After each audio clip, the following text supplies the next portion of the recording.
Charlotte کی شہبالیاں اس بار صرف 2 تھیں۔ شارلٹ کی دوست اور ویرا۔ امرا کو کہا گیا تھا لیکن اس نے اور سادنا نے انکار کر دیا۔ جارڈن کے خاندان کی نازک مزاجی نے انہیں برہم کر دیا تھا۔ انہیں ان سب کی نظروں میں آنے کی خواہش نہیں تھی۔ شارلٹ دلہن بن کر آئی تو امرا نے دیکھا کہ دلہن کے بعد سب نے جس چہرے کو دیر تک دیکھا وہ ویرا کا تھا۔ اس نے ہلکا ارغوانی آف شولڈر فراک پہنا تھا اور وہ اتنی خوبصورت لگ رہی تھی کہ اگر بلیک آؤٹ کے دنوں میں اسے کسی عمارت کی چوٹی پر بٹھا دیا جاتا تو وہ آدھے شہر کو اپنے حسن کی چکا چوند سے منور کر دیتی۔ ویرا نے اتنی خوبصورتی کا کیا کرنا ہے؟ امرا نے دیکھا کہ دور کھڑے آلیان نے بھی ویرا کو دیکھا اور امرا یہ سوچے بنا رہ نہیں سکی۔ اگر ویرا صحرائے گوبی کی طرف کا سفر اختیار کر لے اور صحرا میں بھٹک جائے اور پیاسی پیاسی امرا اسے یہ بددعا دیے بغیر نہیں رہ سکی۔ وہ یہ کرنے پر مجبور تھی۔ 2 خاندان ایک جگہ موجود ہو کر بھی کیسے الگ الگ رہتے ہیں یہ شارلٹ اور جارڈن کی شادی میں دیکھا جا سکتا تھا۔ تناؤ موجود تھا اور خوشی کے بجائے گھبراہٹ ہو رہی تھی۔ وہ سب آپس میں دھیمی آوازوں میں باتیں کر رہے تھے اور مسکرانے میں اس قدر کنجوسی کر رہے تھے کہ کہیں ان کی مسکراہٹوں کا غلط مطلب نہ نکال لیا جائے۔ ان کے بیش قیمت لباس، زیورات، ان کے ہاتھوں کی حرکات، ان کے لبوں کا واہ ہونا کچھ ایسا تھا کہ سانس گھٹنے لگتا۔ وہ ایک شادی میں شریک ہونے سے زیادہ کسی نیلامی میں شریک ہوئے لگتے تھے جہاں وہ اپنے رتبے کی بولی سننے آئے ہوں۔ شادی کی رسم شروع ہو گئی اور جب انگوٹھی پہنانے کی باری آئی اور دلہا نے اپنے شہبالے کی طرف ہاتھ بڑھایا کہ انگوٹھی اسے دی جائے تو شہبالے نے اپنی جیبیں ٹٹولنی شروع کر دیں۔ انگوٹھی تو نہیں ہے، رافیل نے وہ ہاتھ اٹھا دیے۔ تم دیکھو، شاید تمہارے پاس ہو، اس نے دوسرے شہبالے سے کہا۔ اس نے بھی اپنی جیبیں ٹٹولی اور ہاتھ اٹھا دیے۔ میرے پاس بھی نہیں۔ دونوں نے یہ حرکت کرتے کافی وقت لیا تھا۔ پادری بیزاری سے انہیں دیکھ رہے تھے۔ تم دیکھو، شاید تمہارے پاس ہو، دوسرے شہبالے نے تیسرے سے کہا۔ تیسرے نے بھی خود کو ٹٹولا اور اس بار جارڈن کے انکل سے کہا، آپ کے پاس تو نہیں انکل؟ میرے پاس بھی نہیں ہے۔ انکل نے بھی اپنا کوٹ کنگالا اور ساتھ بیٹھی آنٹی جولیا سے یہی کہا۔ آنٹی جولیا نے اپنا پاؤچ اور ہاتھوں کی انگوٹھیاں دیکھی اور اگلی خاتون سے کہا، آپ کے پاس تو شاید۔ اگلی خاتون نے بھی کم و بیش یہی کہا اور اپنے سے اگلے کی طرف اشارہ کر دیا۔ آگے سے آگے، کتار در کتار وہ اپنے سے آگے بیٹھے کو اشارہ کرنے لگے۔ پادری صاحب حد سے زیادہ بیزار ہو چکے تھے۔ دلہن رو دینے کو ہو رہی تھی۔ لیڈی مہر اپنی نمانگیں چھپا رہی تھی۔ یہ لوگ واقعی شارلٹ کو پسند نہیں کرتے۔ آدھ گھنٹے سے زیادہ وقت گزر چکا تھا۔ ان کی تلاشیاں ہی ختم ہونے میں نہیں آ رہی تھیں اور پھر آخر کار جب ان کے ایک بوڑھے، عورت، مرد، لڑکے، لڑکی اور بچے نے خود کو کنگال ڈالا اور کوئی ایک بھی نہ بچا تو انگوٹھی نہیں ہے، یہ شادی نہیں ہو سکتی۔ وہ ایک آواز چلائے۔ سکوت چھا گیا، تناؤ اور بوجھل پن اور بڑھ گیا۔ شہبالے رافیل نے چھینک ماری اور انگوٹھی اس کے منہ سے نکل کر باہر گری، جسے اٹھا کر اس نے دلہا کو دیا۔ شادی کی رسم ہو گئی۔ لیڈی مہر کے چہرے کے سارے رنگ اڑے ہی رہے۔ شادی میں ہنسی، مذاق، شرارت، ویڈنگ پرینک معمول کا حصہ ہیں، لیکن اس مذاق پر حد تک غالب تھی۔ انہیں شارلٹ کے ساتھ کے سلوک پسند نہیں آیا تھا۔ آلیان انہیں لے کر ذرا دور چلا گیا اور جب واپس لایا تو وہ مسکرا رہی تھی۔ رات کی تقریب قلعے کے اندر اسی ہال میں تھی جسے سفید اور بنفشی رنگ کے امتزاج سے خوابناک بنایا گیا تھا، جیسے کسی قدیم شہزادے کی خوشیوں کے نام جام لہرائے جا رہے ہوں۔ کارل اور آلیان شادی کی تقریب کے دوران سے ہی غائب تھے۔ اسے ان دونوں کے غائب ہو جانے کی سمجھ نہیں آئی، بلکہ کارل تو ایسے تیار ہو کر آیا تھا جیسے اسی کی شادی ہو۔ امرا کو کارل کے جانے کی خوشی تھی۔ اس نے سادنا اور اینون کے ساتھ انگلش طرز پر گول گول گھومنے کی کوشش بھی کی تھی۔ ابھی کیک نہیں کاٹا گیا تھا۔ شارلٹ کافی مرجھائی ہوئی سی لگ رہی تھی۔ بہرحال کیک کی ٹرالی لائی گئی اور اس سے پہلے کہ وہ دونوں کیک کاٹتے हॉल का दरवाजा दहशतनाक अंदाज से खुला और एक पागल दीवाना शख्स भागता हुआ शार्लेट की तरफ आया, जिसे देखते ही शार्लेट ने चीख मार दी और इतनी शिद्दत से मारी कि हाल का माहौल साकित हो गया और सब उसे देखने लगे। और ठीक उसी दौरान उस पागल ने सर से हाथ ऊपर उठाकर पिस्टल से फायर किया। फ्रीज, किसी ने बात बराबर भी जंबिश की तो मैं उसे गोली मार दूंगा। फायर की आवाज़ से सहम कर चीखों से गूंजता हाल सन्नाटे से भर गया। तुम मेरे साथ ये कैसे कर सकती हो शार्लेट, वो चिल्लाया और पिस्टल का रुख जॉर्डन की तरफ कर दिया। तुम शादी कर रही हो, तुम शार्लेट, तुम ये सब। शार्लेट बुरी तरह से सहम गई और जॉर्डन तो था ही एक्टर, वो ऐसे सहमा कि जरा दूर खड़ी उसकी माँ से दिल का दौरा चंद इंच के फासले से गुजरा। ये पागल खाने से कैसे भागा? हाल में से किसी की आवाज़ उभरी और वो खुद भी। वो साई था जो इस पागल की तरफ बढ़ रहा था। अपनी जगह पर वापस चले जाओ वरना मुझे अपने इस हाथ की उंगली को जहमत देनी पड़ेगी। उसने शर्ट के अंदर से दूसरा पिस्टल वाला हाथ निकाला और उसकी तरफ तान कर कहा। पहला पिस्टल बदस्तूर जॉर्डन पर तना था। चले जाओ यहाँ से मैक, साई करीब जाते चिल्लाया। अम्मा ने हैरत से साई को देखा। भला इसका क्या काम? ये तो शार्लेट को जानता भी नहीं था और इस पागल ने अपनी उंगली को जहमत दी और फायर कर दिया। गोली साई के बाजू में लगी और खून की धार उसके बदन से फूटी, वो वहीं गिर गया। साई, अम्मा ने चीख मार दी और उसकी तरफ लपकने लगी कि वीरा ने उसका हाथ सख्ती से पकड़ लिया। हमेशा गड़बड़ करती हूँ, बैठ जाओ वरना तुम्हें तो वो शौक से गोली मार देगा। वीरा ने एक हाथ उसकी कमर में दिया और एक उसके मुंह पर रखा और उसके कान में कहा, मैंने कहा ना कोई अपनी जगह से नहीं हिलेगा। वो हलक के बल धारा। उसका हुलिया ही ऐसा था कि हाल में सब दबक गए। सकूत छा गया। जरा दूर से एम्बुलेंस के सायरन की आवाज़ें आने लगी और पुलिस के भी, यानी उनके बचाव के लिए लोग आ रहे थे। जल्द ही शार्लेट के साबका पागल आशिक को पकड़ कर ले जाएंगे। तुम तो मुझसे प्यार करती थी शार्लेट, और शादी वो किससे कर रही हो? पिस्टल का रुख जॉर्डन की तरफ रखकर वो उछल उछल कर चिल्लाया, इतनी ऊंची आवाज में कि उनके कानों के पर्दे हिल गए और खौफ से आंखें बंद कर लेने को जी चाहा। साई, अमरा उस तरह सिसक रही थी। मेरी जगह तुम किसी और को ले आई, उसने कहका लगाया। ठीक है, मैं अपनी जगह खाली करवा लेता हूँ। उसने जॉर्डन की कंपटी पर पिस्टल रखी। जॉर्डन की मामा और चंद दूसरी खवातीन की चीखें निकल गईं, जिसके जवाब में उस पागल ने पिस्टल का रुख उनकी तरफ करके हवाई फायर कर दिया। कोई आवाज़ नहीं। चलो शार्लेट मेरे साथ। मेरी शादी हो चुकी है मैक, जॉर्डन मेरा शौहर है। जॉर्डन तुम्हारा शौहर था, ये अभी मुर्दा होने जा रहा है। उसने था को लंबा खींचकर कहा, मुझे तुमसे नफरत है। मैं तुम जैसे पागल इंसान के साथ एक मिनट के लिए नहीं रह सकती साइको। नफरत है मुझे तुमसे। शार्लेट ने भी हद कर दी। मुझे इससे नफरत है, मैं एक और मिनट इसे जिंदा नहीं छोड़ सकता। मैक ने भी हद ही कर दी। हॉल के अंदर भागते हुए 3-4 लोग आए। होली से वह अस्पताल के मुलाजिम लगते थे और पागलों का पागल नजर आता एक डॉक्टर, जिसकी आंखों पर बहुत बड़ा चश्मा था। मैक, छोड़ दो इसे, हमारे साथ वापस चलो।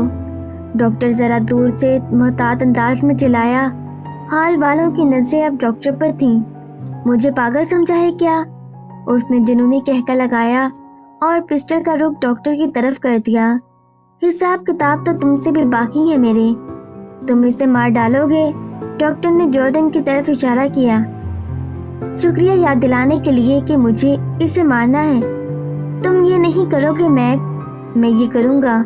मुझे कौन रोकेगा? तुम ये नहीं कर सकते, डॉक्टर चिल्लाया, यानी पागल को और भड़काया। मैं ये ज़रूर करूँगा। उछल उछल कर वो चलाने लगा। उसे देख देख कर खौफ और बढ़ने लगा और उस वक्त खौफ से दम ही निकल गया जब डॉक्टर ने उछलते मैक को गाफिल समझकर उस पर काबू पाने के लिए एकदम से हमला कर दिया। हमले की सूरत 2 फायर फौरी हुए। हॉल खवातीन की चीखों से गूंज उठा, जिनमें सबसे नुमाया चीख जॉर्डन की मामा की थी। फायर के साथ ही हॉल की सभी बत्तियां बुझ गई लोगों के उठने, गिरने, भागने की आवाज़ें भी आईं और जॉर्डन के कराहने और मामा जॉर्डन के चिल्लाने की भी। 1 मिनट से भी कम वक्त में ये हुआ। इतनी चीखों पुकार पर भी रोशनियाँ रोशन न की गईं, और जब रोशनियाँ रोशन हुई तो केक के पास ना मुर्दा दूल्हा था, ना दुल्हन और उसका पागलखाने से भागा बॉयफ्रेंड, और ना ही इस पागल का पागल सा डॉक्टर। वो सब गायब थे। वो सब कहाँ थे? हॉल में नजरें गर्दिश कर रही थी। हॉल में ऑर्केस्ट्रा ने धुन छेड़ी और ऊंची छत तले बने वसील गोल दायरे नुमा अंधेरे डांस फ्लोर पर स्पॉटलाइट रोशन हुई और रोशनी चलती चलती एक जगह पर आकर रुक गई, दुल्हा और दुल्हन पर। जॉर्डन ने हाथ ऊपर उठाया, जिसे दुल्हन शार्लेट ने थाम लिया और गोल गोल घूमने लगी। दूसरी स्पॉटलाइट चलती 2 और लोगों पर आकर रुक गई, पागल कार्ल और डॉक्टर आलियान पर। उन्होंने सर को झुकाकर दाद लेनी चाहिए और दुल्हा दुल्हन की नकल उतारते गोल गोल घूमने लगे। रुके हुए सांस तनफ्फुस से बाहर किए गए। उन्हें गुमान तक नहीं हुआ था कि ये क्या हुआ है। दुल्हन वालों और दुल्हा के सिर्फ मर्दों ने खड़े होकर तालियां बजा बजा कर हॉल सर पर उठा लिया। कार्ल और आलियान के वेडिंग प्रैंक ने मैदान मार लिया था, कुछ को तो मार ही डाला था। अमरहा भी खड़े होकर तालियां बजा रही थी। आज उसे कार्ल अच्छा लगा था। वीरा ने उसके कान में सब बता दिया था। सिर्फ चंद घंटों में सब प्लान किया गया था। शार्लेट और जॉर्डन भी उनके साथ थे। कार्ल और आलियान का गेटअप ऐसा था कि अमरा ने उन्हें बहुत देर में पहचाना। उनकी परफॉर्मेंस लाजवाब थी।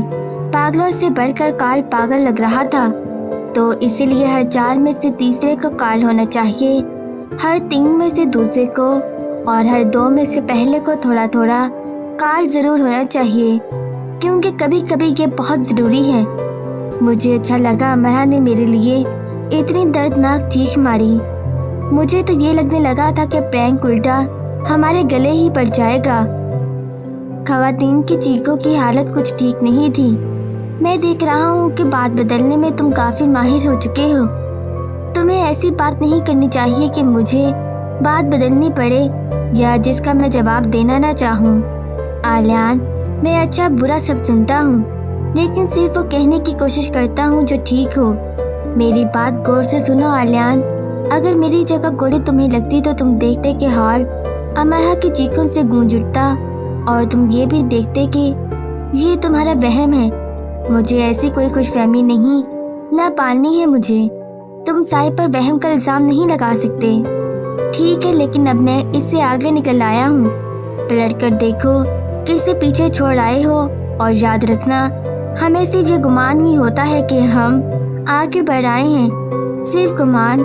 मैं चाहता हूँ उस गुमान के गलत साबित होने से पहले तुम खुद ही इसे गलत साबित कर दो। साई, हम खुद को कितनी भी बुलंदी पर खड़ा कर लें, कुछ लोगों के लिए हम हमेशा पस्तियों के बासी ही रहते हैं। अनदेखे पस्त दायरे जो हमारे गिर्द खींच दिए जाते हैं। हम नजर आए ना आए, उन लोगों की नज़र से ओझल नहीं होते। मैं इख्तराफ नहीं करूँगा तुमसे। तुम में ये खूबी है साई कि तुम हर बात को जल्द समझ जाते हो। आलियान ने उसके कंधे को थपक कर कहा। आलियान ने बात को नहीं, जिस हालत में वो बात की जाती है बस उसे समझ जाता हूँ, और तुमसे भी यही कहूँगा, इस हालत को समझने की कोशिश किया करो जिसमें नापसंदीदा बातें की जाती हैं। मेरा ख्याल है हमें सब छोड़ देना चाहिए और पुरसुकून हो जाना चाहिए। क्या तुम मुझे इजाज़त दोगे कि मैं कोई और बात करूं? साई ने ठंडा सांस लिया। तुम चाहते हो तो ठीक है, करो कोई और बात। क्या तुमने कभी किसी का इंतज़ार किया है कि वो तुम्हारे पास आए और तुम उसे सुनो? बहुत से हैं और उनमें से एक कार्ल है, लेकिन मैं जानता हूँ वो कभी मेरे पास नहीं आएगा। हाँ, वो कभी नहीं आएगा। वो खुद पर ये नौबत ही नहीं लाएगा। जानते हो, वो अपना इतना बड़ा मदाह है कि अपने कमरे में लगे शैतान के पोस्टर के पास खड़ा होकर कह रहा था कि कार्ल के बाद मैं तुम्हारी जहानत का मदाह हूँ। शैतान कहता होगा, खुद से पहले मैं भी तुम्हारा ही मदाह हूँ जनाब कार्ल। कहकर साई और आलियान देर तक बच्चों की तरह हंसते रहे। जनाब कार्ल कहीं और दिल ही दिल में कहके लगा रहे थे, एन, तुम बैठते बैठते इतनी मोटी कैसे हो गई? ایک دم سے سائیکل اسے وزنی لگنے لگی تھی۔ موٹی نہیں، موٹا۔ نیلی آنکھوں کو مٹکا کر وہ مسکرایا۔ اپنے خدشے کے سچ ہو جانے کے خوف سے اس نے گردن موڑ کر دیکھا۔ اس کے پیچھے کار بیٹھا تھا اور این ذرا دور کھڑی دانت نکال رہی تھی۔ کیا ہوا امرا، چلاؤ نا سائیکل۔ کھڑے ہو کر اس نے سائیکل کو جھٹکا دیا کہ وہ گر جائے۔ بھلا وہ کوئی آلیان تھا جو جھٹ سے گر جاتا؟ وہ آرام سے اٹھ کر کھڑا ہو گیا۔ اگر تم مجھے اپنی سائیکل کے پیچھے بٹھا لو تو میں اس وقت تک بیٹھا رہ سکتا ہوں جب تک پاکستان نہ آ جائے، حتیٰ کہ چاند تک لے جانا چاہو تو بھی۔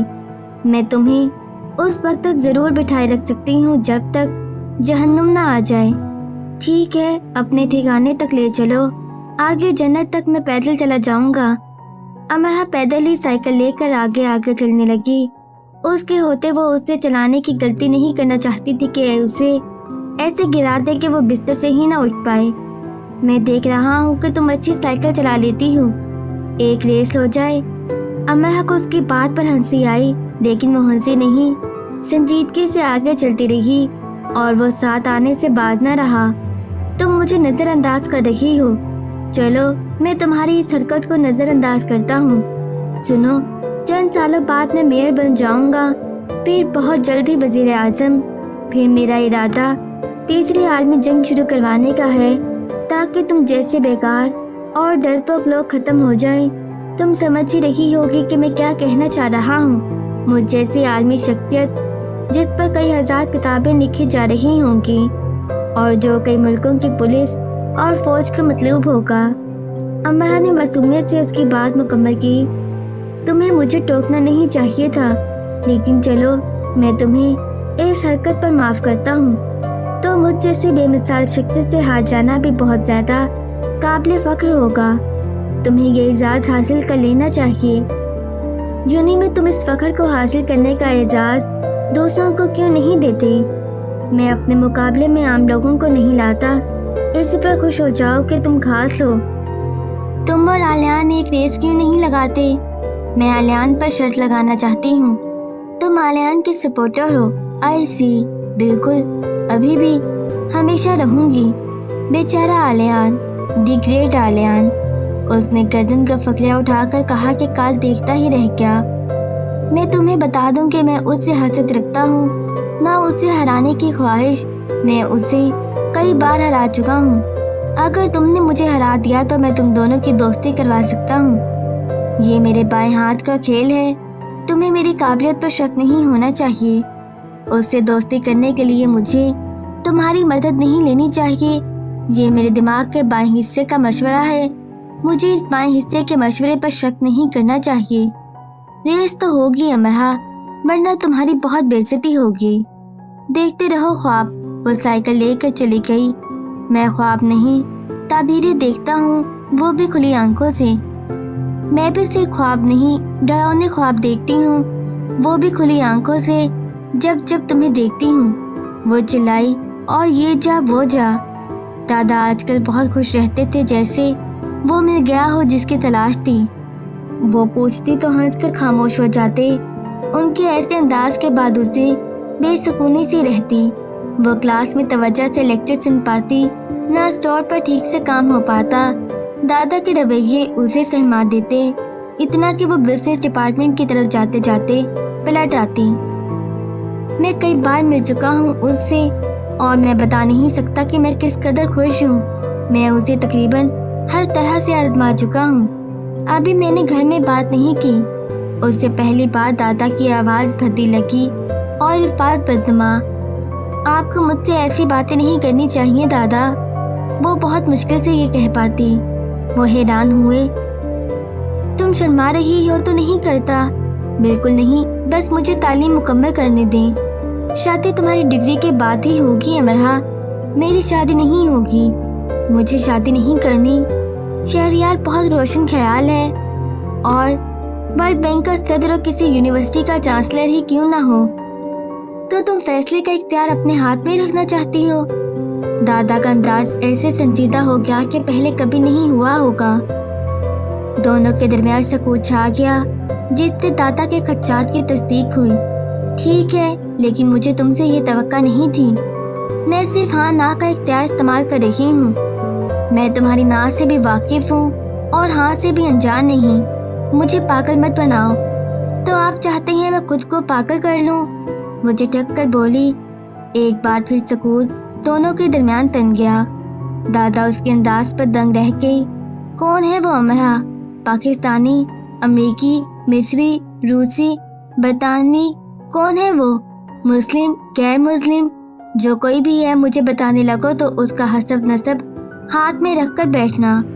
तुम्हें मुल्क से बाहर पढ़ने की इजाज़त दी थी, बगावत की नहीं। जानती हो ना तुमसे मुतल्लिक सब मुझसे सवाल करते हैं। ये भी जान लो तुमसे पहले उंगलियां मुझ पर उठेंगी। दादा का अंदाज भी तेज था और आवाज़ भी। आप गलत समझ रहे हैं, ऐसी कोई बात नहीं है। डिग्री ले लो फिर बात करते हैं। हसब नसब हाथ में लेकर बैठना।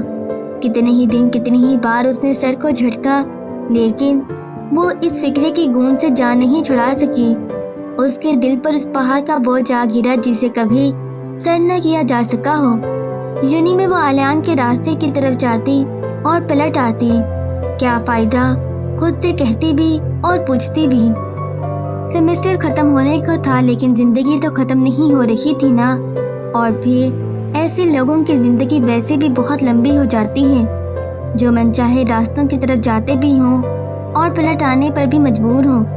वही लोग जो बेइख्तियार होकर जाते हैं और किसी इख्तियार वाले के खौफ से लौट आते हैं। सफ़र शुरू करते हैं ना ख़त्म, पाबंद रहते हैं ना आज़ाद। उसने सेफ रूम में जाकर कई नोट दीवारों से चिपका दिए। काश अल्लाह इंसान की अजमत और पस्ती उसकी पेशानी पर कुंदा कर दे। ये मेरा बंदा है, ये मेरा बंदा नहीं।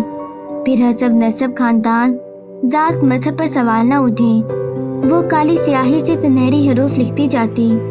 मुझे अफसोस रहेगा कि कायनात की बेहतरीन चीज़ उठा लेने का इख्तियार मेरी हथेलियों को नहीं दिया गया। फिर उसने ये भी लिखा कि लाचारी और बेबसी अपने अरूज पर है। मैं अपनी आंखों को माइल होने और कानों को मतवज्जा होने से रोकने से माजूर हूँ। समय और बसे हिस्से मेरे इख्तियार से पहले निकली और फिर मुझे ये याद न रहा कि कभी ये मेरे हल्का इख्तियार में भी थी।